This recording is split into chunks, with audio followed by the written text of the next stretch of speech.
गणपती बाप्पाच्या नैवेद्यासाठी आज मी तुम्हाला उकडीचे मोदक कसे बनवायचे ते दाखवणार आहे। चला तर वेळ न घालवता रेसिपीला सुरुवात करूया।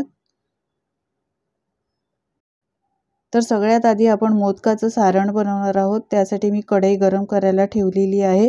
तूप घालायचं आहे, त्यानंतर यामध्ये खसखस घालायची आहे 1 चमचा आणि खसखस चांगली तुपामध्ये परतवून घ्यायची आहे।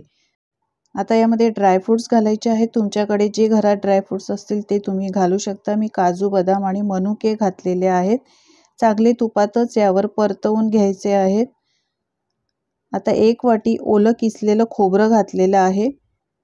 खोबरं सुद्धा यावरच थोडंसं मंद गॅसवर परतवून घ्यायचं आहे। हे परतवून झाल्यावर 1 वाटी गूळ घालायचा आहे। गूळ किसून घेतलेला आहे इथे।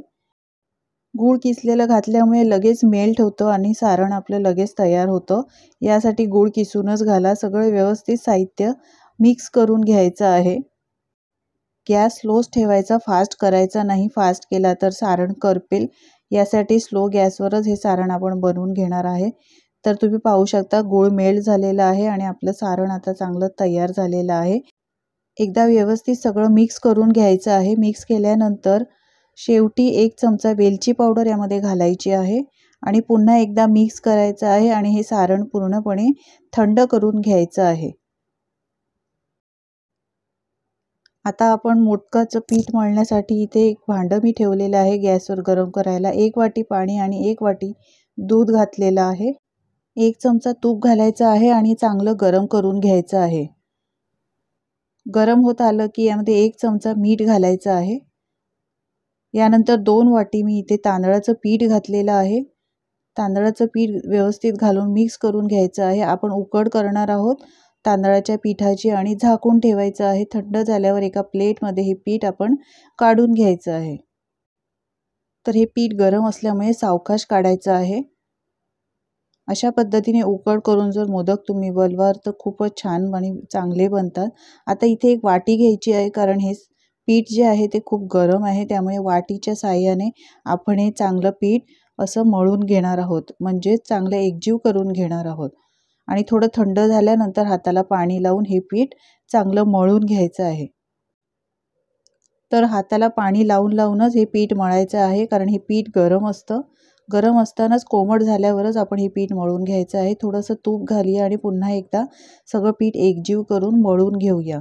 तर तुम्ही पाहू शकता अशा पद्धतीने एकदम सॉफ्ट असं पीठ मी मळून घेतलेलं आहे। आता मोदक बनवायचे आहे, तर मोदकाचा साचा मी इथे घेतलेला आहे। त्याला आतून तेल किंवा तूप लावायचं आहे आणि ह्या पिठाचा थोडा थोडा गोळा अशा पद्धतीने घेऊन साच्यामध्ये भरायचा आहे आणि साईडला असा दाबून प्रेस करायचा आहे। तर तुम्ही पाहू शकता अशा पद्धतीने मी पीठ यामध्ये घातलेलं आहे। त्यानंतर थोडं थोडं सारण घेऊन अशा प्रकारे यामध्ये घालायचं आहे। सारण घालून झाल्यावर आता वरून सुद्धा अशा पद्धतीने पीठ लावून हे बंद करायचं आहे। व्यवस्थित मोदक बनवून झाला की साचा हळूच उघडायचा आहे। घाई करायची नाही मोदक बनवायला। तर तुम्ही पाहू शकता काय मस्त आपला मोदक तयार झालेला आहे।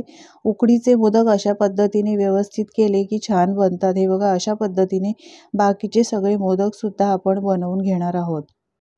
या मोदकाचा तुम्ही शेप बघू शकता काय मस्त आलेला आहे। पीठ जर व्यवस्थित मळलं गेलं तर मोदकाला शेप खूप छान येतो। अशाच पद्धतीने बाकीचे मोदक सुद्धा बनवून घ्यायचे आहेत। तर मी सगळे मोदक हे बघा अशा प्रकारे बनवून घेतलेले आहेत।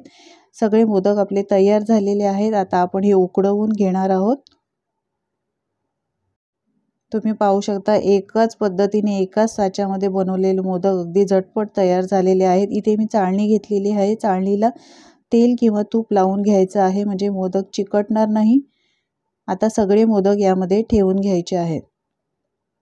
तर एकदम बाजूबाजूला मोदक न ठेवता थोडी जागा ठेवायची आहे आणि अशा पद्धतीने मोदक चाळणीत ठेवायचे आहेत। इथे कढईत मी गरम पाणी करून घेतलेले आहे। त्यानंतर ही चाळणी आपण या कढईवर ठेवायची आहे। तुमच्याकडे मोदक पात्र असेल त्यामध्ये तुम्ही मोदक बनवले तरी सुद्धा चालतील। झाकण ठेवायचं आहे आणि मंद गॅसवर 10 ते 15 मिनिटं हे मोदक वाफवून घ्यायचे आहेत।